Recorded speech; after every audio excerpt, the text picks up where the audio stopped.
Maka dalam Islam diajarkan tentang mendengarkan khutbah. Naik Nabi ke atas mimbar, tapi Nabi tak menyampaikan khutbah. Apa kata Nabi? Man kuntu jalattu lahu zahran fahadha zahri. Siapa yang pundaknya pernah aku cambuk waktu aku mencambuk kuda, rupanya dia ada di balik kuda itu. Lalu ujung cambuk itu kena ke badannya, dia tersinggung sakit hati. Hadza zahri, ini pundakku. Falyastaqit minhu, silakan balas. Orang sekarang kalau mau minta maaf, mohon maaf lahir batin ya, mohon maaf lahir batin ya. Bukan begitu minta maaf, bawa cambuk dari rumah. Nah, kalau pernah aku cambuk, cambuk nah, cambuk. Begitu Nabi minta maaf. Siapa yang pipinya pernah aku tempeleng, tempelenglah aku. Begitu cara minta maaf. Ini sekarang orang mentang-mentang dia pejabat, mentang-mentang dia direktur, mentang-mentang dia orang hebat, mentang-mentang dia orang tua, mentang-mentang senior, tak ada dari mulutnya sedikit pun minta maaf. Kalau saya, tetap saya ucapkan saya minta maaf. Kapan Ustaz minta maaf? Saya minta maaf tidak menunggu Idul Fitri. Setiap tausiah minta maaf. Biasanya udah akhir-akhir mau selesai minta maaf. Demikianlah tausiah ini saya sampaikan. Kalau ada kata-kata tidak, belum lagi. Assalamualaikum warahmatullahi wabarakatuh. Saya berada di asrama Ma'had Az-Zahra, 4 lantai 36 kamar. Ada tak ada kita, asrama ini tetap jadi, anak-anak tetap menghafal Quran di sini, tetap jadi orang, tetap menjadikan amal jariah mengalir. Kita hanya sekedar menumpang tuah, mengambil berkah. Mari kita selesaikan bangunan ini melalui transfer ke BSI nomor rekening 76777772227 atas nama Pendidikan Hajah Rohana, almarhumah mak saya. Nomor admin jangan lupa kontak ke nomor 0811 6650 026. Berkah selalu. Assalamualaikum warahmatullahi wabarakatuh.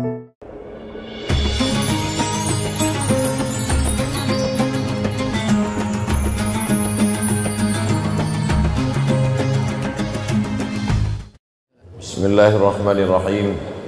Assalamualaikum warahmatullahi wabarakatuh.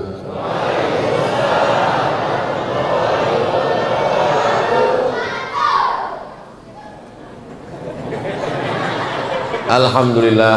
Allahumma salli ala sayyidina Muhammad ibni Abdillah wa ala alihi wa sahbihi wa man tabi'ahu wa mawalah. Allahumma faqihna fid din wa 'allimna at-ta'wil warzuqna fahmal mursalin. Allahumma iftah lana futuhal 'arifin. Wa sallallahu ala sayyidina Muhammadin wa ala alihi wa sahbihi wa man tabi'ahum ila yaumiddin. Yang sama-sama kita hormati ketua beserta seluruh pengurus masjid Darul Ikhwan, para tamu-tamu, sahabat-sahabat Ustadz Abdul Somad, bapak-bapak, ibu-ibu, adik-adik semua, insya Allah semuanya dimuliakan Allah Subhanahu wa Ta'ala. Amin ya Rabbal Alamin. Subuh ini tadi saya tanya pengurus, temanya halal bihalal. Halal itu artinya 3: mencairkan yang beku, mengurai yang kusut, menyambung yang putus. Mencairkan yang beku, mengurai yang kusut, menyambung yang putus. Mudah-mudahan setelah acara halal bihalal ini semua yang beku-beku cair. Salah satunya THR. Udah habis. Semua yang kusut-kusut, hubungan kusut-kusut, pikiran kusut terurai, dan semua yang putus-putus silaturahim tersambung insyaallah. Amin ya Rabbal. Ada doa yang dibacakan oleh Nabi Musa alaihissalam ketika akan menghadapi Fir'aun. Rabbi shrah li sadri wa yassir li amri wahlul 'uqdatan min lisani. Dari kata wahlul, wahlul itu halal, wahlul 'uqdatan, lepaskan ikatan-ikatan. Kita ini kalau terikat-terikat nih payah. Kita maunya lepas plong. Wahlul uqdatan, lepaskan ikatan-ikatan min lisani. Saya bisa ngomong lepas ini karena tak ada ikatan-ikatan, tak ada sangkutan-sangkutan. Coba kalau saya ada sangkutan-sangkutan, tak berani saya ceramah menatap wajah Bapak Ibu, tunduk aja. Kenapa? Kebetulan depan ada yang kebetulan saya masih ada sangkutan utang. Nah, jadi itulah makanya wahlul artinya uqdatan, lepaskan dari sangkutan-sangkutan. Yang selama ini masih ada sangkutan-sangkutan, yang selama ini masih ada ikatan-ikatan, bagaimana kita bisa plong, lancar, mudah, tidak ada apa-apa yang merusak hubungan kita.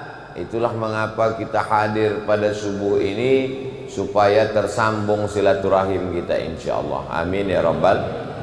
Man ahabba yusatalahu fi rizqihi, siapa yang mau dilapangkan rezekinya, wa yunsa'alahu fi atharihi, dipanjangkan umurnya, falyasil rahimahu, maka hendaklah dia menyambung tali silaturahim. Di mana menyambung tali silaturahim? Menyambung tali silaturahim yang paling bagus di masjid. Nyambung tali silaturahim di hotel, tak terdengar suara azan. Subuh lewat, zuhur lewat, asar lewat, maghrib lewat, isya lewat. Ingat, malaikat maut pun lewat juga di situ. Mati dalam keadaan su'ul khatimah, cerita-cerita, ngobrol-ngobrol tak tentu arah, tak berjudul, tak bertema, tak ada moderator, sana sini semua disinggung. Maka kita fokus halal bihalal. Dibuat acaranya subuh. Man shalla subha fi jama'atin, siapa yang sholat subuh berjamaah, kana fi zimmatillah, maka dia dalam perlindungan Allah Subhanahu wa ta'ala. Itu bukan kata saya, itu hadis Nabi, hadis sahih. Siapa yang mau dapat lindungan Allah, anaknya dilindungi Allah, suaminya dilindungi Allah, istrinya dilindungi Allah, anaknya, keluarganya dilindungi Allah. Kuncinya adalah sholat subuh berjamaah. Ada orang sholat subuh ke masjid, pulang dari masjid ditabrak angkot, mati. Komplain ke ustaz. Kata Ustaz Somad, siapa yang sholat subuh berjamaah dilindungi Allah. Itu sholat subuhnya berjamaah, pulang kenapa dia ditabrak mati? Justru kalau kita memandang dengan pandangan hakikat Allah, matinya dia itu adalah salah satu cara Allah melindungi dia.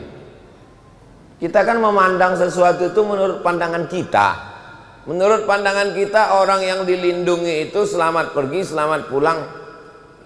Padahal belum tentu orang yang selamat pergi, selamat pulang dilindungi. Berapa banyak orang yang badannya sehat, hartanya berlimpah, duitnya banyak, tapi belum tentu dilindungi daripada perbuatan maksiat. Sebaliknya ada orang yang dilindungi Allah, ditahan Allah rezekinya. Dengan ditahan rezeki itu sebenarnya dia sedang dilindungi Allah menurut pandangan hakikat Allah Subhanahu wa ta'ala. Jadi kita memandang itu bukan menurut pandangan kita, menurut pandangan Allah Subhanahu wa ta'ala. Ada orang-orang kalau dilepaskan Allah rezekinya, justru dia menjadi lalai kepada Allah. Ini kalau model-model kau ini, kata Allah, rezeki tak boleh terlalu kulepas. Nanti kalau kulepas, sembahyang subuh lepas, zuhur lepas, asar lepas. Dibuat Allah rezekinya secukupnya. Supaya apa? Supaya dia terikat ke masjid. Ada orang-orang kalau rezekinya melimpah, dulu waktu rezekinya biasa aja 5 kali ke masjid. Subuh, zuhur, asar, maghrib, isya, tarawih, witir. Begitu dilebihkan Allah rezekinya sikit, mulai Idul Adha sama Idul Fitri aja. Idul Adha pun mau ngambil kupon kurban. Jadi yang paling indah itu hidup menurut Allah, bukan menurut kita. Kita ini hidup mengikut apa kita atau apa kata Allah? Apa kata Allah. Tapi tetap ada usaha dan ikhtiar. Jangan nanti selepas mendengar pengajian subuh ini, Bapak, aku udah ikut hakikat aja, kata Ustaz Somad, tak perlu lagi ada usaha dan ikhtiar, serahkan semua pada Allah. Ya tidak bisa. Kita seperti subuh ini, ada usaha dari kita, di setel jam, bangun jam 4, terbangun, anak diajak, istri diajak, datang ke masjid, ada usaha dari kita. Setelah usaha, barulah serahkan kepada Allah. Bismillahi tawakkaltu ala Allah, la haula wala quwata illa billah. Man shalla subha fi jama'atin, siapa yang sholat subuh berjamaah, summa qa'ada yazkurullah, habis sholat subuh dia duduk, tak keluar masjid, berzikir. Kalau kebetulan tidak ada ustad, baca Quran, zikir. Kalau kebetulan ada ustad, pengajian. Hatta tatlu asyams, sampai terbit matahari. Cemana kami tahu terbit matahari, Pak Ustadz? Nampak terang. Ya, tapi takut juga kami waktu terang terbit itu rupanya waktu terlarang. Karena waktu terbit matahari itu waktu yang dipakai menyembah berhala Lata Uzza. Takut kami masuk waktu terlarang. Tengok maghrib. Maghrib di Batam jam 6:05. Nah, jadi kita ngaji terus, nanti sampai jam 6:05 kita sholat sunat isyraq 2 rakaat. Usolli sunnatal isyraq raka'ataini lillahi ta'ala. Sholatnya masing-masing, tidak berjamaah. Nah, nanti begitu selesai tausiah, Bapak Ibu sholat. Ketika semuanya sedang sholat, disitulah saya pulang. Karena kalau tidak payah saya pulang. Sholli sunnatal isyraq raka'ataini lillahi ta'ala. Syaratnya 3. Salat subuh berjamaah, duduk berzikir mengingat Allah sampai terbit matahari, salat sunat 2 rakaat. Apa balasannya? Kanat lahu ka ajri hajjatin wa umrah. Dapat pahala seperti haji dan umrah. Mudah-mudahan kita diberikan Allah kesempatan melaksanakan ini dan istiqomah insyaallah. Amin ya rabbal alamin. Ini mic nih tak bisa dihilangkan ekonya nih. Eko masjid, mic pakai eko itu untuk qori, pakai eko. Eko itu gunanya 2. Pertama untuk qori, yang kedua untuk penyanyi dangdut. Kalau ceramah tak pakai eko. Itu dia. Itu baru betul. Sampai mana tadi, hilang pula bahan ceramah. Isi halal bihalal itu isinya tidak banyak. Isinya hanya 3 saja. Yang pertama isinya adalah menyambung tali silaturahim.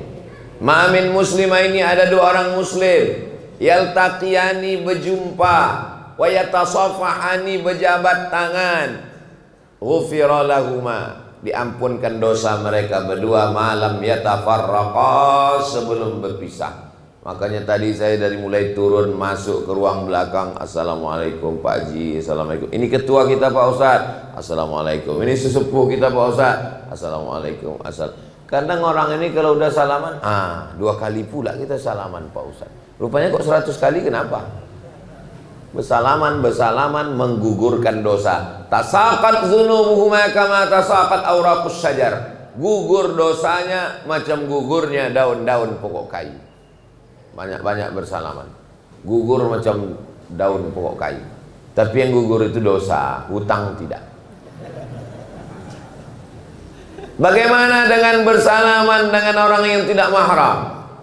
Ditusukkan paku dari api neraka ke tapak tangan, khairun, lebih baik, min antamussa yada mara'atin la tahillu lahu, daripada menyentuh tangan perempuan yang tidak mahram.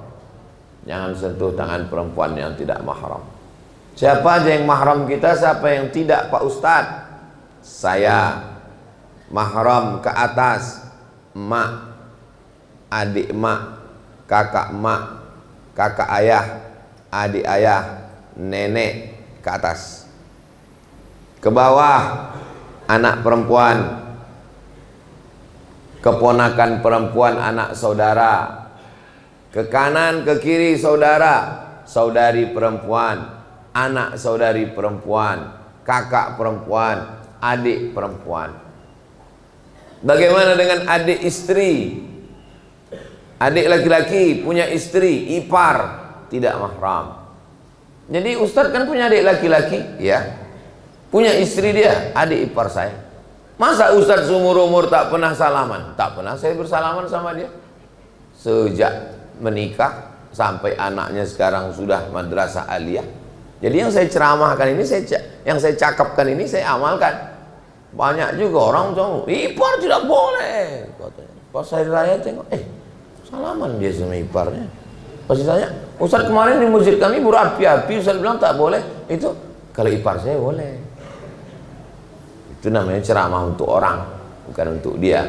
Kita amalkan. Mudah-mudahan kita istiqomah insyaallah. Kalau Ustadz Somad itu ngomong aja nggak boleh salaman sama perempuan. Kemarin saya tengok dia ada suatu jamaah ngulurkan tangan disalaminya nenek-nenek. Udah tua, cuma seumur almarhumah emak kita. Datanglah dia ngulurkan tangan. Nah, apa kabar Ustadz Somad? Selalulah ku tengok Ustadz ceramah diulurkannya. Takkan mungkin saya ceramah ditusukkan tapak tangan. Sakit hati dia. Nah, jadi kalau sudah tua tidak apa-apa. Ustadz Somad itu katanya tak boleh bersalaman perempuan. Kami tengok kemarin dia salaman anak kecil belum akil balik dengan perempuan yang tua lanjut usia, tak boleh.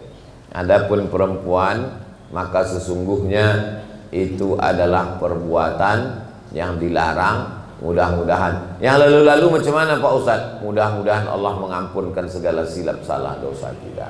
Adapun yang akan datang kita jaga dengan baik. Apalagi orang Indonesia mudah sekali, sudah tradisi di beberapa tempat cukup dengan kode-kode aja mau begini. Tapi katanya begini tak boleh Pak Ustadz. Begini itu tuh menyembah berhala Pak Ustadz. Mana pula menyembah berhala? Orang begini zaman dulu menyembah patung, ada patungnya di depan begini kan ya. Kita mana pula rupanya patung ibu itu kan tidak. Kalau saya gini kan ibu, apa kabar bu? Patung rupanya dia kan tidak. Bapak Ibu yang dimuliakan Allah Subhanahu wa taala. Silaturahim ketika datang bertatap muka, lalu kemudian tahadu berbagi makanan hadiah, tahabbu, maka kamu akan berkasih sayang. Begitu saya sampai ke masjid tadi, disiapkanlah air minum, kuihnya, ada yang hijau, ada tak usah saya sebutkan ya, sakit hati jamaah nanti. Banyak kali kuih itu di belakang. Artinya apa? Sesuai dengan kemampuan kita masing-masing. La yukallifullahu nafsan illa wus'aha. Kalau kita bertamu ke rumah orang, disuguhkannya makanan, makanlah. Untuk apa? Menyenangkan hati dia. Karena kalau tak kita makan, tersinggung, sakit hati dia. Begitu juga kita sebagai tamu. Bertamulah saya ke rumah orang Turki di Istanbul. Ustadz Somad, ayo ke tempat kami Pak Ustadz. Kata mahasiswa kita dari Aceh. Sampai saya ke tempat kiai tuan gurunya itu, Masya Allah, duduk saya di sampingnya. Jeruk dikupaskannya, anggur kurma dibelahkannya, dibuangkannya bijinya, disuapkannya pula ke mulut saya. Makan saya udah mau habis nasi itu, ditambahkannya lagi. Udah 2 kali habis, ditambahkannya. Takut pula saya, mak gawat ini. Begitulah rupanya mereka melayan khidmah kepada tamu yang luar biasa. Man kana yu'minu billahi wal yaumil akhir, siapa yang beriman kepada Allah dan hari akhirat, falyukrim dhaifahu, maka muliakanlah tamu. Ini kadang kita memuliakan tamu ini menengok status tamu. Kalau RT air putih, RW kopi tak bergula. Kalau anggota dewan, oh kopi susu. Padahal manusia ini sama di hadapan Allah Subhanahu wa taala. Siapa yang paling mulia? Inna akramakum indallah, yang paling mulia adalah yang paling bertakwa. Begitu makanan sudah disuguhkan, tak mau dia makan. Kenapa Bapak tak makan? Saya puasa Pak Ustadz. Kita sebagai sahibul bait yang punya rumah tak boleh tersinggung. Sakit kali hatiku nengok dia tadi. Kenapa Pak? Waktu dia datang ku kasih minuman, makanan, udah kita susah-susah menyiapkannya, tak dimakannya, tak dihormatinya saya. Kalau ngajinya benar, maka sahibul bait tidak tersinggung. Kenapa? Kata-kata Nabi kalau bertamu ke rumah orang, faman sya'a falyasum. Siapa yang mau melanjutkan puasanya, lanjutkan. Waman sya'a falyuftir. Siapa yang mau makan, silakan makan. Jadi saya kalau bertamu ke rumah orang atau tamu datang ke rumah saya, tak mau dia minum, bagus, tak habis gula saya.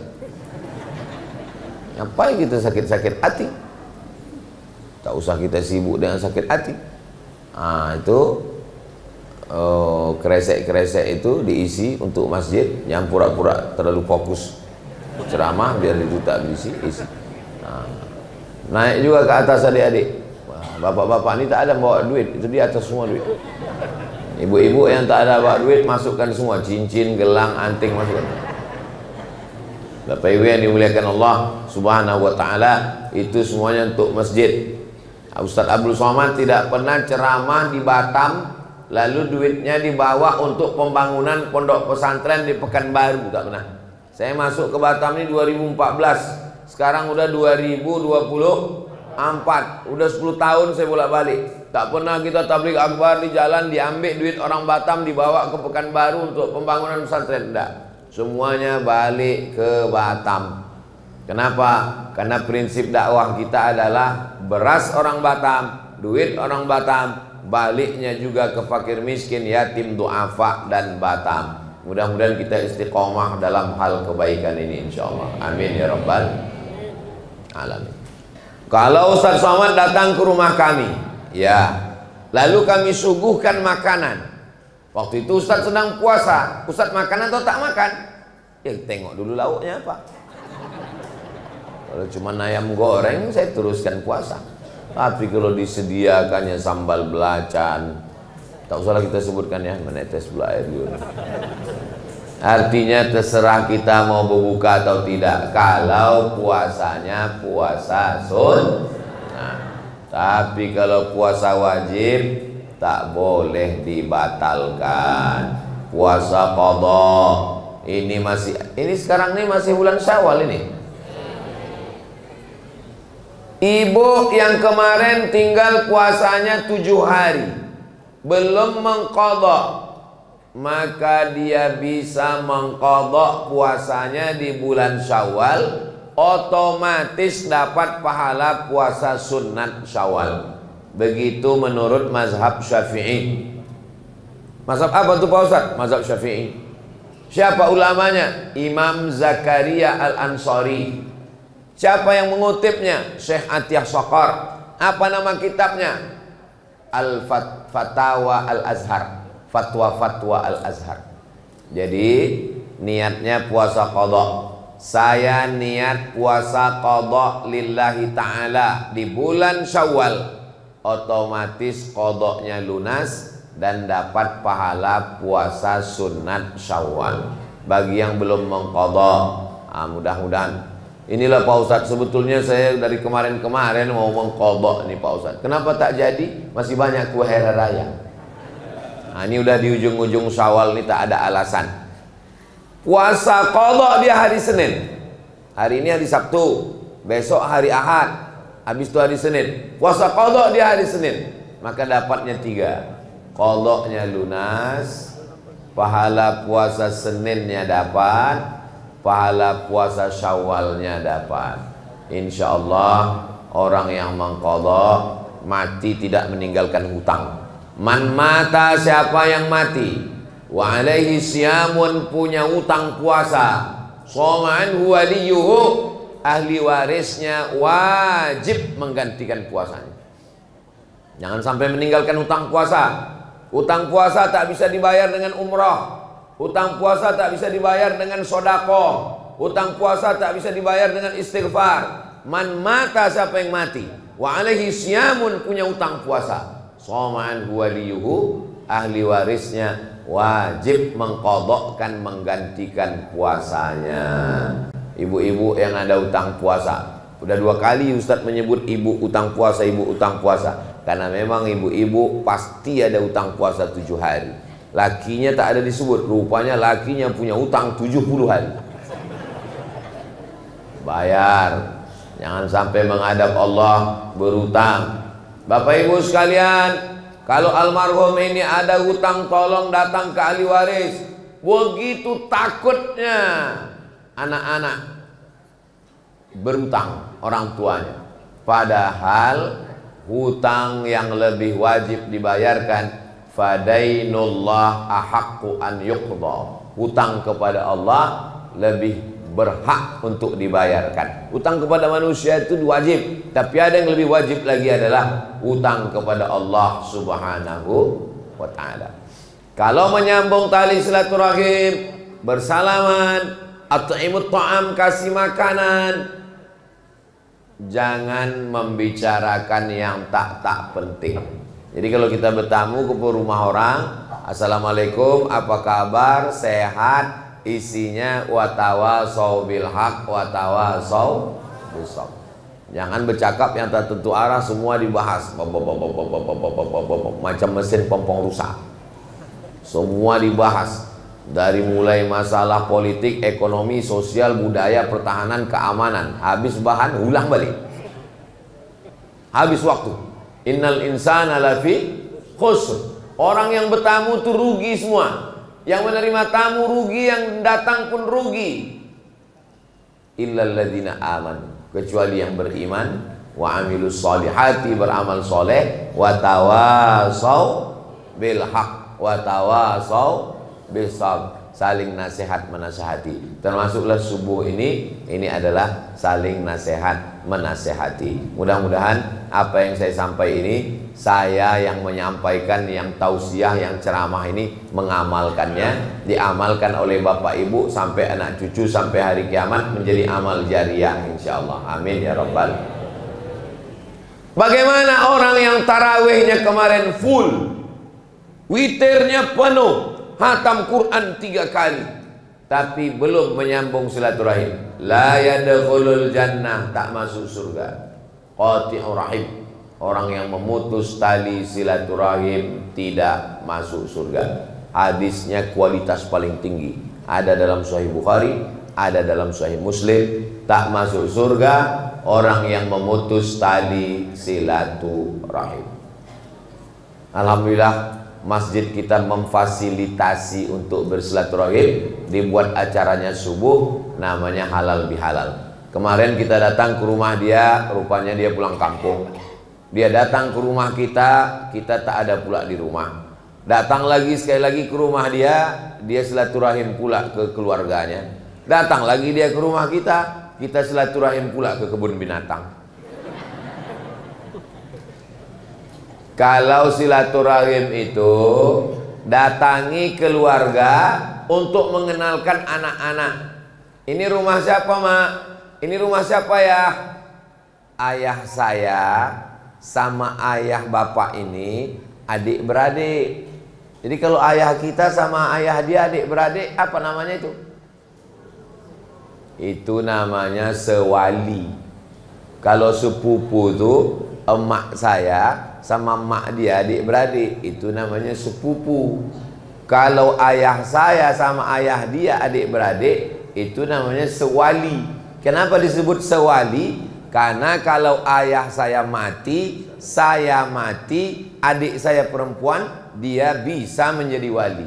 Itu maka disebut dengan sewali. Kenapa? Bisa mewalikan nikah. Itu maka dia. Ini rumah siapa ya? Emak dia punya emak, nenek, sama nenek saya adik beradik. Itu namanya 2 pupu. Kalau emak adik beradik sepupu. Kalau di rumah almarhumah emak saya buatkan Abdul Somad, nama emaknya Hajah Rohana, nama emaknya Siti Aminah, nama ayahnya Syekh Abdurrahman, nama ayahnya Nahoda Alang, nama ayahnya Nahoda Ismail. Yang ini bercabang-bercabang ke sini, yang ini bercabang-bercabang ke sini, yang ini bercabang-cabang ke sini. Di print buat. Jadi setiap anak-anak ini datang, tanya, apa hubungan kau sama dia? Saudara, gitu dia. Cemana hubungan saudaranya? Entah. Pokoknya saudara lah. Jadi ditengoknya daftar itu. Siapa nama ayah kau? Si ini, tengok. Ada di sini. Oh, di sini. Siapa nama emak kau? Sini. Ada di sini. Ada. Itu hubungannya.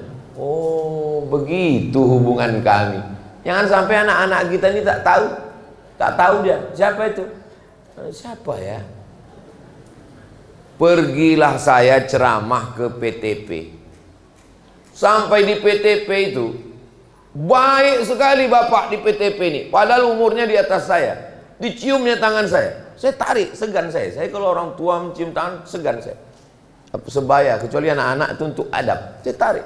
Heran saya, kok baik kali bapak ini sama saya. Padahal saya tak begitu kenal. Begitu selesai acara, barulah dia bilang, Ustadz Somad, Ustadz lebih tua dari saya. Perasaan saya baru umur saya ini sekitar 227 kelihatannya. Kenapa pula saya lebih tua? Jadi kita ini yang paling tua ini purba Pak Ustadz. Di bawah purba ini batu bara. Habis itu baru matondang. Baru anak paling kecil perempuan. Hilang diculik jin katanya. Oh, patutlah dia hormat ke saya karena dia menengok nasab. Jadi mereka menghafal nasab-nasab marga itu sehingga dia menghormati. Sehingga kalau datang orang bertamu ke rumah, walaupun umurnya secara usia tahun lebih tua, tapi kalau secara marganya lebih muda, dia akan menghormati, ada respect. Itu yang sekarang tidak dipedulikan orang lagi. Tidak peduli lagi. Apalagi orang-orang tua yang tidak memperdulikan. Siapa keluarga kita? Keluarga kita kalau dia datang pakai mobil, itu keluarga kita. Kalau datang naik ojek, jangan buka pintu. Ini bukan menyambung tadi silaturahmi. Wal jari zil qurba wal jaril junubi. Wal jari zil qurba, tetangga yang punya hubungan kerabat. Tetangga ayah kita adik-beradik, tetangga atuk kita adik-beradik, tetangga moyang kita adik-beradik, itu yang paling dekat. Yang kedua, wal jaril junubi, tetangga yang tidak punya hubungan kerabat, hanya sekedar dekat rumah, itu pun juga dekat. Makanya kalau hari Ahad ada acara nikah, surat undangan bertumpuk, itu di skala prioritas. Siapa dia? Tetangga yang kerabat, ini duluan didatangi. Tetangga tidak kerabat, ini nomor 2. Kerabat agak jauh, ini nomor 3. Tetangga, ini nomor 4. Begitu. Orang sekarang tidak. Ditumpuk surat undangan, mana yang surat undangannya paling bagus, itu duluan datang.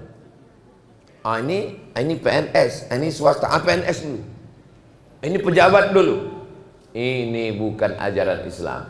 Khalaqnakum min zakarin wa unsa. Kami ciptakan kamu dari laki-laki dan perempuan. Wa ja'alnakum syu'uban wa qabaila. Bersuku-suku, berbangsa-bangsa. Ini kita di masjid ini. Siapa yang paling mulia di antara kita ini? Bukan yang paling kaya, bukan yang pejabat. Yang paling mulia adalah inna akramakum indallahi atqakum. Yang paling mulia adalah yang paling takut kepada Allah Subhanahu wa taala. Ini kita ajarkan ke anak-anak kita. Kalau ingat alhamdulillah. Tak ingat nanti videonya bisa didengarkan ulang ke anak-anak, bisa dipotong-potong melalui channel Ustadz Abdul Somad Official. Jangan lupa subscribe, like, share, and comment. Alhamdulillah subuh ini bapak-bapak, ibu-ibu membawa anak-anaknya. Tadi yang paling kuat salamnya waktu saya ucapkan salam sebelah kiri itulah. Wabarakatuh. Habis itu orang itu pun sama dia ceramah di situ. Saya belum pernah marah anak-anak ribut, belum pernah. Belum pernah saya marah anak-anak lari-lari, lompat-lompat di masjid, belum pernah. Kenapa? Karena dia memang anak-anak. Kalau serius dia khawatir pula kita dia udah tua. Masa-masa anak-anak, masa-masa bermain. Jadi anak-anak itu bawa dia bermain di masjid. Selama di masjid kita masih banyak anak-anak, itu di belakang anak-anak. Anak-anak. Selama di masjid kita masih banyak anak-anak, insya Allah masjid ini masih tetap ada sholat berjamaah 30 tahun yang akan datang. Kalau ada orang yang khawatir Batam kota metropolitan, kota bisnis, banyak pendatang, khawatir masjid akan ditinggalkan, saya tak khawatir. Kenapa? Karena masih ada anak-anak dibawa sholat, insya Allah. Tapi kalau di masjid itu sudah tak ada anak-anak, semuanya orang tua, itu yang kita khawatir. Kalau sampailah di masjid ini tak ada lagi suara anak-anak, Assalamualaikum warahmatullahi wabarakatuh. Waalaikumsalam. Alamat. Tinggal masjid. Orang-orang yang udah diintai-intai malaikat maut semua yang datang. Alhamdulillah Bapak Ibu yang dimuliakan Allah Subhanahu wa ta'ala. Poin yang pertama adalah menyambung silaturahim. Yang kedua, meminta maaf. Minta maaf kepada Allah sudah. Astaghfirullahaladzim. Doa 30 malam. Ya Rasulullah, seandainya aku jumpa dengan malam Lailatul Qadar, apa doanya? Allahumma innaka afuun tuhibbul afwa fa'fu anni. Kalau jamaah ramai-ramai, Allahumma innaka afuun tuhibbul afwa fa'fu anna. Allahumma ya Allah, innaka afuun, engkau maha pemaaf, tuhibbul afwa, kau cinta kepada maaf, fa'fu anna, maafkan kami. 30 malam setiap tarawih. Al-Khalifatul Awwal Sayyiduna Abu Bakrin As-Siddiq radhiyallahu an. Habis 4 rakaat imam berdoa, Allahumma innaka afuun tuhibbul afwa fa'fu anna. Allahumma innaka afuun tuhibbul afwa fa'fu anna. Allahumma innaka afuun tuhibbul afwa fa'fu anna. Sampai hafal anak-anak itu. Sampai dia ke rumah bertanya, ya, tadi imam tuh kenapa di doa itu diulangnya terus? Memang dari ayah kecil memang udah gitu. Artinya ya, doa itu tak penting kali. Artinya yang penting hati kita khusyuk. Jangan kau banyak-banyak tanya, ini anak-anak Bani Israel yang gini nih gitu. Padahal doa itu adalah doa yang diajarkan Nabi kepada Sayyidatuna Aisyah. Maka boleh dibaca di luar Ramadan Pak Ustaz? Boleh, tak ada terikat dengan Ramadan tarawih. Saya baca itu, Allahumma innaka afuun tuhibbul afwa fa'fu anna. Tapi kepada tetangga, kepada kawan tak bisa. Menangis tahajud malam, ya Allah ampunkan salahku kepada tetanggaku, bisa? Mana bisa? Saya Pak Ustadz pernah datang ke rumahnya, Assalamualaikum, bukan dibukakannya pintu Pak Ustadz, anjing herdernya dilepaskannya. Masalah dia memaafkan atau tidak memaafkan, masalah dia mengamuk melemparkan panci periuk belanga, itu bukan urusan. Yang penting kita punya niat baik, datang mau minta maaf. Mau minta maaf. Kau sudah minta maaf? Saya tidak mau minta maaf, karena saya sudah buka Quran dari surat Al-Fatihah sampai surat An-Nas, tidak ada satupun ayat yang menyuruh minta maaf. Orang zaman dulu kalau tak mau aja. Orang sekarang tak mau pakai dalil pula. Kalau begitu cara kau berpikir, nanti kau tak sholat subuh. Kau tak sholat subuh. Saya sudah buka Quran dari surat Al-Fatihah sampai An-Nas, saya tidak menemukan ada sholat subuh 2 rakaat. Cobalah cari kalau ada dari Al-Fatihah ke An-Nas. Ada rupanya sholat subuh disebutkan di situ 2 rakaat. Mana ada? Aqimis salata liduluki syamsi ila ghasaqil laili wa qur'anal fajr. Itulah sholat subuh. Tak ada disebutkan 2 rakaat. Penjelasan tentang sholat subuh 2 rakaat, takbiratul ihram, baca iftitah, baca fatihah, baca ayat, rukuk, i'tidal, sujud, duduk antara sujud, sujud 2 rakaat, pakai kunut mazhab Syafi'i, tak berkunut mazhab Hanafi dan Hambali. Itu ada dalam hadis Nabi Muhammad sallallahu alaihi wasallam. Kenapa Ustaz Somad tak mau jadi imam? Tak pandai Ustaz jadi imam. Bisa saya jadi imam. Bismillahirrahmanirrahim. Bisa. Alhamdulillah tak bisa jadi imam. Dan sebenarnya Pak Ustaz tak mau jadi imam, saya tak tahu masjid ini berkunut apa tidak. Takut saya salah masuk. Maka kalau kita ustadz penceramah datang ke masjid, silakan imam tetapnya maju ke depan. Maju ke depan, maju ke depan. Masuk saya ke dalam masjid. Saya kalau jadi imam, saya bismillahnya jahar. Bismillahirrahmanirrahim. Rupanya masjid itu masjid Muhammadiyah. Bismillahnya sir. Alhamdulillahirabbil alamin. Saya kalau jadi imam, saya pakai kunut subuh. Rupanya masjid itu masjid At-Taqwa, tidak ada kunut subuhnya. Masalah kunut tak berkunut, bismillahnya sir atau jahar, itu masih masuk 4 mazhab Ahlus Sunnah wal Jamaah. Bagi orang yang berilmu tak masalah. Tapi kalau ada makmumnya yang awam, tiap subuh dia tiba-tiba didengarnya, wah ini lain ini katanya. Nah, ini penting, rusak hati jamaah. Maka biarkan aja imam yang sudah ada itu maju ke depan. Nah, ini Bapak Ibu penting. Ini sebagian daripada adab-adab silaturahim. Tunjukkan sama saya mana hadisnya Nabi minta maaf. Kalau Ustaz bisa nunjukkan hadis Nabi minta maaf, baru saya mau minta maaf. Nabi naik ke atas mimbar. Biasanya Nabi naik ke atas mimbar itu untuk khutbah. Kalau di dalam itu tak ada mimbarnya, itu musola. Kalau ada mimbarnya, masjid jami', karena ada sholat Jumatnya. Ini masjid ini ada mimbarnya? Tinggi. Ini kalau khotibnya udah agak tua, gamang ini dari atas. Macam pondok durian. Biasa tangga kan dari depan gini. Ini meliung dari belakang. Jangan-jangan pakai eskalator belakang. Maka dalam Islam diajarkan tentang mendengarkan khutbah. Naik Nabi ke atas mimbar, tapi Nabi tak menyampaikan khutbah. Apa kata Nabi? Man kuntu jalattu lahu zahran fahadha zahri. Siapa yang pundaknya pernah aku cambuk waktu aku mencambuk kuda, rupanya dia ada di balik kuda itu. Lalu ujung cambuk itu kena ke badannya, dia tersinggung sakit hati. Hadza zahri, ini pundakku. Falyastaqit minhu, silakan balas. Orang sekarang kalau mau minta maaf, mohon maaf lahir batin ya, mohon maaf lahir batin ya, bukan begitu minta maaf. Bawa cambuk dari rumah. Kalau pernah aku cambuk, cambuk nah, cambuk. Begitu Nabi minta maaf. Siapa yang pipinya pernah aku tempeleng, tempelenglah aku.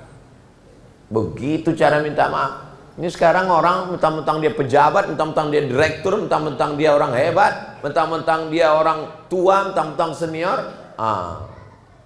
tak ada dari mulutnya sedikit pun minta maaf. Kalau saya, tetap saya ucapkan saya minta maaf. Kapan Ustaz minta maaf? Saya minta maaf tidak menunggu Idul Fitri. Setiap tausiah minta maaf. Biasanya udah akhir-akhir mau selesai minta maaf. Demikianlah tausiah ini saya sampaikan. Kalau ada kata-kata tidak, belum lagi. Kenapa?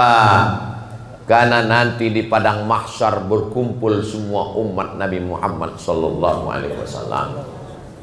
Sedangkan di Batamnya aja payah kita jumpa, apalagi di padang mahsyar. Di padang panjang aja payah jumpa, apalagi di padang mahsyar. Di padang bola aja belum tentu jumpa, apalagi di padang mahsyar. Maka di dunia inilah kita minta maaf.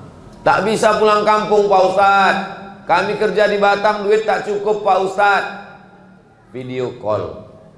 Minta maaf ya, mohon maaf zahir batin, minal aidin wal faizin, mohon maaf zahir dan batin. Itu adalah usaha.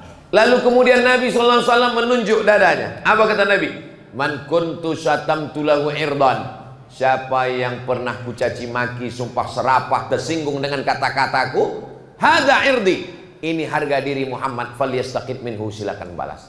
Ternyata kesalahan kita ini dua. Yang pertama zahir, yang kedua batin.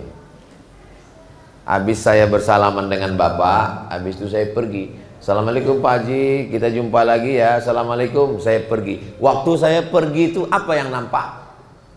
Pundak. Pundak ini bahasa Arabnya zahir. Waktu saya pergi itu apa yang tak nampak? Perut. Perut itu bahasa Arabnya batin. Maka kita maaf pada yang nampak dan yang tak nampak. Mohon maaf zahir dan batin. Itu asal kalimatnya. Tapi Pak Ustadz kita selalu menyebutnya lahir, zahir. Kenapa ya dia menyebut zahir, zahir, lahir? Itu jadi. Mohon maaf, zahir yang nampak, batin yang tak nampak. Ada satu lagi yang ketiga. Nabi SAW bertanya, siapa di antara kalian yang pernah kupinjam duitnya dan belum kubayar? Nah, jadi minta maaf tuh 3. Pernah kau kucambuk? Balas. Pernah cakap ku kasar? Balas. Ada duit kau kupinjam? Itu belum bisa kubayar. Walaupun mati syahid, kalau punya hutang piutang tak dapat ditebus dengan mati syahid. Apalagi mati konyol, diabetes, asam urat, asam lambung. Maka jangan sampai kita terikat dengan hutang piutang. Saya mudah-mudahan Bapak Ibu yang ada hutang piutang ditolong Allah lunas hutang piutang. Mak banyak juga yang berhutang. Saya berfoto di pintu rumah orang.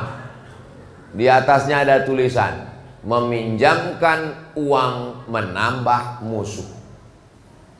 Saya berfoto di atas, habis itu saya posting di Instagram Ustadz Abdul Somad yang followernya 9 juta itu. Maksudnya yang belum follow lah. Begitu saya posting, langsung di komen, betul. Rupanya setuju semua, banyak korban kena prank. Meminjamkan uang menambah musuh. Betul Bapak Ibu? Oh, banyak juga korbannya di sini. Makanya kalau kita tak sanggup, datang orang minjam, bilang sama dia, aku kalau meminjami kau 10 juta, duitku tak ada. Kalau meminjami kau 1 juta, anakku pun mau bayar uang sekolah. Ini kau ambil 100.000, tak usahlah kau balikkan lagi. Kalau kebetulan ada 100, kalau tak ada ya 10.000. Kalau tak ada ya duit parkir 2.000 kasih. Daripada kita kasih sakit hati, lebih banyak pula lagi duit minyak menagihnya daripada duit yang ditagih. Betul Bu? Wah, banyak orang dikena rupanya.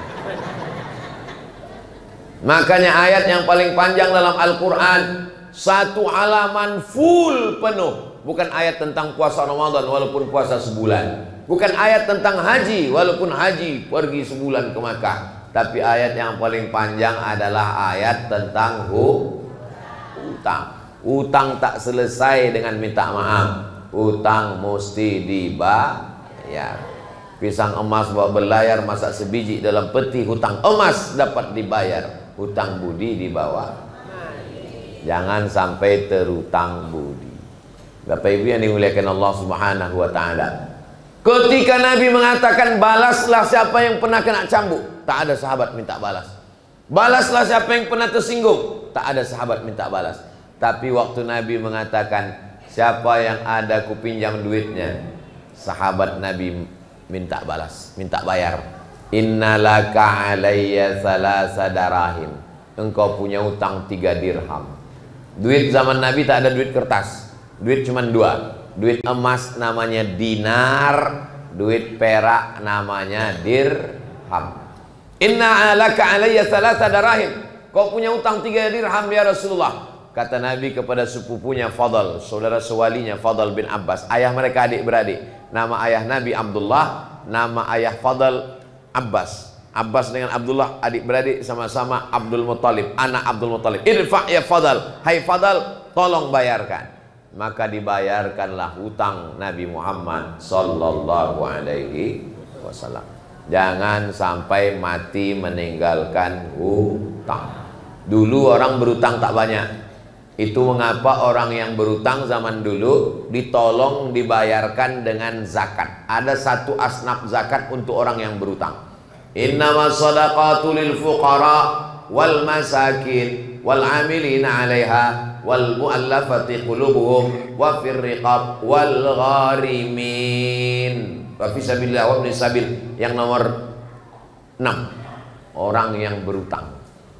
Itu sekarang tak bisa dipakai. Kalaulah Basnas membuat pengumuman kepada gharimin yang berutang, silakan Basnas kasih zakat, habis semua kantor Basnas diserang. Karena sekarang orang semua berutang, periuk utang, belanga utang, mesin cuci utang, kompor gas utang, mobil utang, rumah utang. Satu-satunya yang lunas di rumah itu cuma satu, bininya. Karena Pak Kua tak mengasihi utang. Waktu akad itu kata Pak Kua, ini contoh akadnya, aku nikahkan engkau dengan anakku dengan sebentuk cincin emas tunai. Andai Pak Kua membolehkan utang juga bini itu. Jangan berutang, karena kalau kita mati, ruh kita tak diterima Allah sebelum dibayarkan utang. Itulah kenapa ahli waris selalu meminta kepada bapak ibu jiran tetangga, setelah acara pengkebumian ini, datanglah kepada ahli waris. Yang kecil-kecil kami bayar, yang besar-besar kami tunda. Ustadz, kalau ada orang meninggal dunia punya utang, siapa yang wajib membayarnya? Yang wajib membayarnya adalah harta almarhum, tirkah. Apakah anaknya wajib membayar? Anaknya tidak wajib membayar dari harta anaknya sendiri. Ingat itu baik-baik. Makanya kalau meminjamkan sama orang, jangan berharap anaknya akan membayar, karena anak tidak wajib membayar dari harta anak itu sendiri, tapi dia bayarkan dari harta warisan bapaknya. Mim ba'di wasiyatin, keluarkan wasiat. Wasiat yang dikeluarkan sepertiga harta. Makanya masjid Darul Ikhwan jangan bangga dulu kalau ada jamaah mengasih wasiat. Saya wasiatkan untuk masjid Darul Ikhwan, itu ruku saya wakafkan untuk masjid Darul Ikhwan. Jangan senang dulu. Kenapa? Karena wakaf wasiat hanya sepertiga. Begitu meninggal ditengok warisannya berapa, rupanya ruku, itulah satu-satunya. Tak bisa masjid mengambil. Karena apa? Karena yang 2/3 diserahkan kepada ahli waris. Meminta maaf sudah selesai. Apakah bapak ibu sudah minta maaf? Tradisi almarhumah orang tua saya minta maaf sebelum berangkat sholat id. Saya pun melanjutkan ke istri, ke anak saya juga begitu. Sebelum berangkat duduk dulu, baru minta maaf. Kenapa begitu? Karena kata almarhum orang tua saya, nanti kalau sudah di tanah lapang tuh kau udah bersalaman tak sama siapa-siapa. Di rumah dulu, habis itu baru berangkat. Kemarin waktu hari 1 Syawal itu, banyaklah saya tengok orang memposting istrinya minta maaf, suaminya merekam pakai video. Tulis di komennya, makhluk terkuat di dunia sedang minta maaf. Minta maaf jam 7:30 diulangnya balik. Insya Allah dosa ibu semua sudah diampunkan Allah dan dimaafkan suaminya semua, insya Allah. Cemanalah suaminya tak mau maafkan? Caranya minta maaf pun spesial. Kau maafkan bang, kalau tidak awas. Iyalah, kata suami. Suaminya pula termasuk anggota Persatuan Laki Takut Bini. Mudah-mudahan bapak ibu semua keluarganya sakinah mawaddah warahmah. Anak keturunannya soleh dan solihah. Silaturahim sudah, minta maaf sudah. Sekarang yang bagian yang ketiga yang terakhir, memaafkan. Apa arti maaf itu Pak Ustadz? Maaf dari bahasa Arab, afa, ya'fu, afwan, ma'fun, afin. Artinya menghapus sampai tak ada bekasnya sama sekali. Itu arti maaf. Kita mau menempel kipas angin di dinding, waktu dipaku pecah dindingnya, ambil dempul tempel, nampak bekas dempul. Beli cat, cat lagi, nampak bekas cat. Cari cat yang baru sampai warnanya sama macam dinding tiang, sampai tak berbekas sama sekali. Itu namanya maaf. Berjalan kita di pantai di Batam, ada bekas tapak kaki, Lalu kemudian datang ombak memukul pasir sampai tak ada bekasnya sama sekali. Itu namanya maaf. Kau sudah maafkan dia? Udah Pak Ustadz. Kau udah salaman sama dia? Sampai mati aku tak mau Pak Ustadz. Itu bukan maaf namanya. Itu namanya dendam kesuman. Mudah-mudahan Allah memberikan maaf kita insya Allah. Telinganya digunting, hidungnya dipotong, jantungnya disobek, dadanya dikoyak, diambil jantungnya dikunyah. Nama laki-laki yang meninggal hidungnya digunting, telinganya dipotong, ditusuk jadi buah rantai, jantungnya dirobek, dikoyak, dadanya dikunyah. Nama laki-laki itu adalah Hamzah bin Abdul Muttalib. Makamnya di Syuhada perang Uhud di belakang Masjid Nabawi. Panjang umur sehat badan, nanti kita insya Allah bulan Agustus, bulan Oktober, 1 Oktober ziarah ke makam Hamzah bin Abdul Muttalib dalam program Umroh Akbar bersama Ustadz Abdul Somad. Amin. Ongkos tanggung masing-masing. Makanya orang kalau ziarah ke makam Hamzah itu meleleh air matanya. Assalamualaikum ya ahlan diyar minal mu'minin. Kenapa? Membayangkan telinga Hamzah digunting, hidungnya dipotong, dimutilasi, dicucuk telinganya, dijadikan buah rantai, dadanya disobek, jantungnya dikunyah. Yang mengunyah jantung Hamzah itu namanya Hindun. Mohon maaf kalau kebetulan ada nama Bu Hindun hadir. Yang menggunting telinga Hamzah, hidung Hamzah, mencucuk tulang belakang Hamzah pakai tombak itu laki-laki namanya Wahsy. Kejadiannya tahun ketiga hijrah. Hari berganti, musim berubah, tahun keempat, tahun kelima, tahun keenam, tahun ketujuh, tahun ke-8. 5 tahun setelah peristiwa itu, tahun ke-8, Nabi membawa 10.000 pasukan. Kira-kira kita ini ada 10.000 ini. Nabi yang bilang lebih bohong. Nabi membawa 10.000 pasukan dari kota Madinah menuju kota Makkah. Semua penduduk Makkah ketakutan. Kata orang Makkah, matilah kita. Habislah telinga kita ini dipotong Muhammad. Habislah hidung kita ini digunting Muhammad. Habislah jantung kita ini disobek, dikunyah Muhammad sallallahu alaihi wasallam. Rupanya begitu sampai di kota Makkah, tak ada satupun hidung yang dipotong, tak ada satupun telinga yang digunting, semuanya dimaafkan Nabi Muhammad sallallahu alaihi wasallam. Kira-kira nih, Bapak punya pakcik, hidung pakcik itu digunting, dipotong orang. Bapak datang membawa 10.000 pasukan, bisa Bapak maafkan? Kalau saya lah digitukan orang, pakcik saya digunting orang, dipotong orang, dikunyah orang jantungnya. Habis itu datang saya membawa 10.000 pasukan. Memang tak saya gunting, saya iris halus-halus. Habis itu siramkan asam sama cabai belacan. Baru tahu dia, Nabi Muhammad tak ada membalas sama sekali. Itulah yang menyebabkan orang Makkah itu masuk Islam. Turunlah ayat, idza jaa nasrullahi wal fath, datang pertolongan Allah dan kemenangan. Wa ra'aitan nasa yadkhuluna fi dinillahi, bersyahadatlah semua orang Makkah, asyhadu an la ilaha illallah wa asyhadu anna Muhammadan Rasulullah. Kemana si Wahsy? Kemana si Wahsy yang menggunting, memotong? Rupanya dia lari tunggang langgang lintang pukang ke Taif, 100 km dari kota Makkah. Lari dia, takut dia dipotong telinga. Setelah Nabi Muhammad pulang ke Madinah, baru dia pulang. Disangkanya orang Makkah udah tak bertelinga lagi semua. Sampai di Makkah ditengoknya, sehat-sehat kalian semua, masih bertelinga lagi kalian gitu ya. Ada kalian yang digunting Muhammad? Tak ada. Sallallahu alaihi wasallam.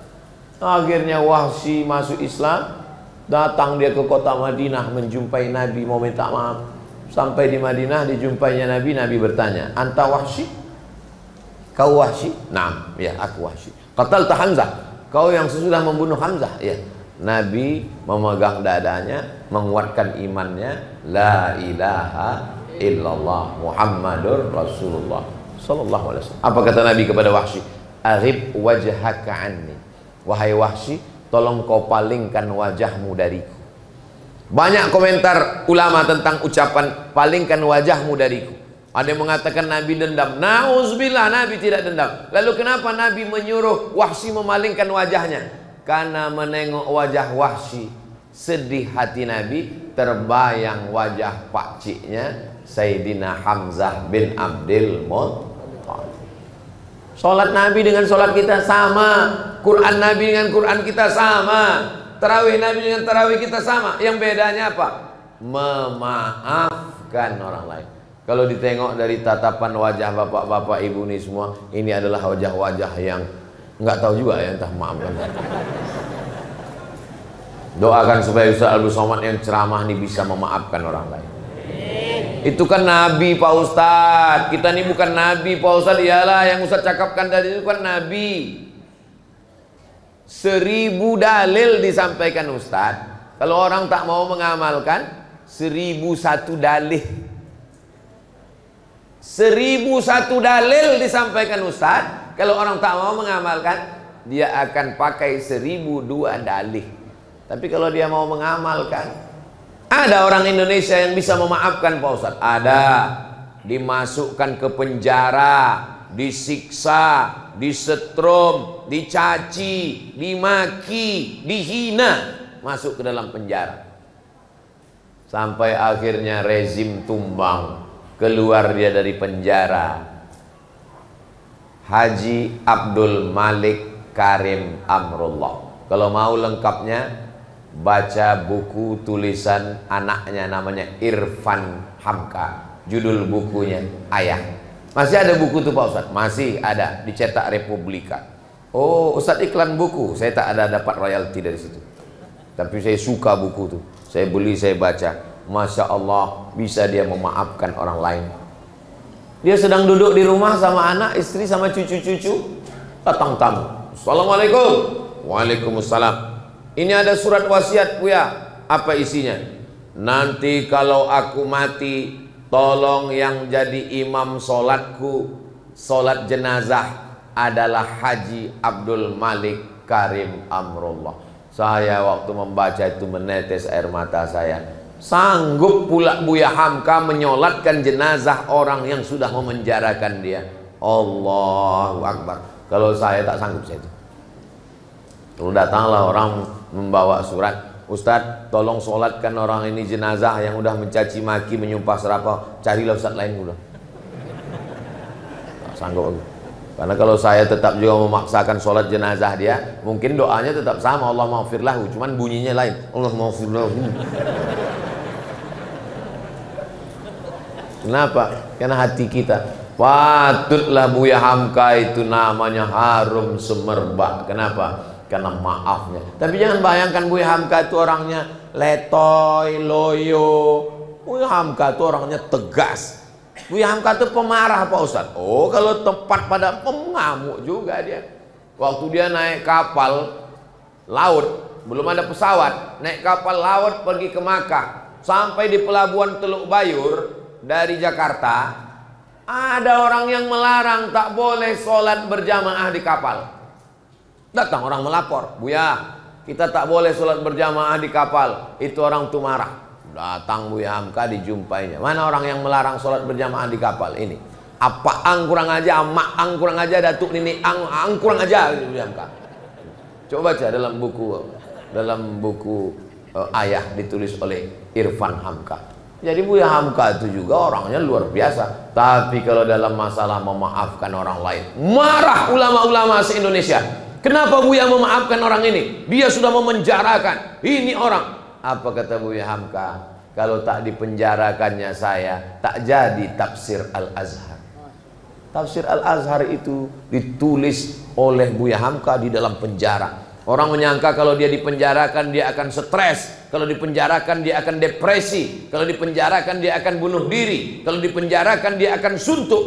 Ternyata di penjara dia bisa menulis tafsir. Kita yang di luar penjara nih, apa pun tak bisa ditulis.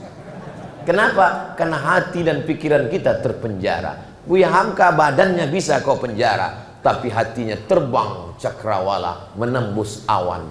Inilah hebatnya masjid ini, bisa pula kita menengok awan langsung dari sini. Ya.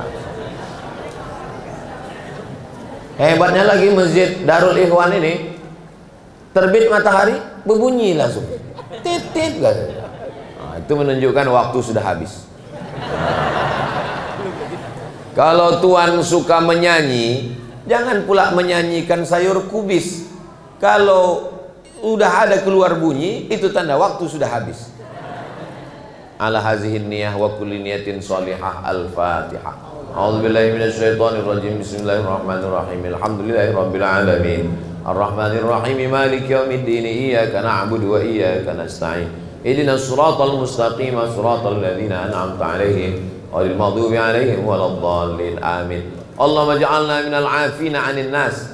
Jadikan kami orang yang bisa memaafkan orang lain. Waj'alna minal musta'afin. Jadikan kami orang yang mampu meminta maaf kepada orang lain. Allahumma ja'alna minal mutawassilin. Jadikan kami orang yang rajin menyambung silaturahim.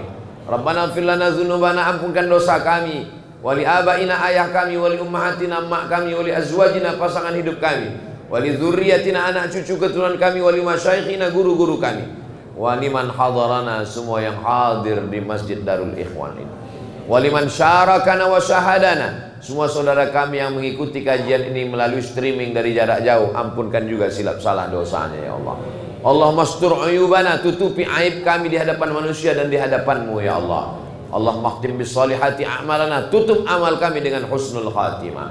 Allahumma rzuqnal istiqamata ala syari'atil ghadra wa tariqatil bayda. Berikan kami istiqamah dalam iman dan Islam. Allahumma ja'al akhir kalamina, jadikan akhir kalam kami waktu ajal kami sampai malaikat maut mencabut nyawa kami, kalimat yang keluar dari mulut kami, la ilaha illallah Muhammadur Rasulullah sallallahu alaihi wasallam. Rabbana atina fid dunya hasanah wa fil akhirati hasanah wa qina adzabannar. Wa sallallahu ala sayyidina Muhammad wa ala alihi wa sahbihi wasallam. Walhamdulillahi rabbil alamin. Taqabbalallahu minkum minna wa minkum taqabbal ya karim. Mohon maaf segala perhatian. Terima kasih atas segala perhatian. Mohon maaf segala kesilapan. Wassalamualaikum warahmatullahi wabarakatuh. Waalaikumsalam.